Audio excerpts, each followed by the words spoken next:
கொஞ்ச நேரத்துக்கு முன்னாடி ஒரு ஃபோன் கால் வந்தது நண்பர்கிட்ட இருந்து. ஜனநாயகன் ஃபுல்லாக பார்த்துட்டேன், நீ பார்த்துட்டியா அப்படின்னு. சொல்கிறதுக்கு ஒன்றுமே இல்லைப்பா. தாய் கருவறையில் இருக்கிற சிசு அழிக்கிற மாதிரி. சிவகாசியில் ஒரு வெடி ஃபேக்ட்ரி வச்சுருக்க ஒரு முன்னுக்க அவர் கம்பெனி வெடி பூரா வெடித்து செதறினா எப்படி இருக்கும், அதுபோல். இன்னும் சொல்லணும்னா எழுத்தாளர் அழகான ஒரு புத்தகத்தை எழுதியிருக்கார்.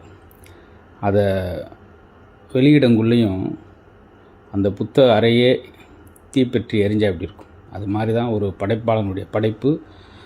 அவன் முன்னுக்கே திருடும்போது, அவன் முன்னுக்கே அழிக்கும்போது ஏற்படுற வழி. கிட்டத்தட்ட ஒரு 50,000 பேர் வேலை செஞ்சுருப்பாங்க. இதை போய் சுகமாக திருட்டுத்தனமாக பார்க்குறதுல எவ்வளோ ஒரு அசிங்கம்.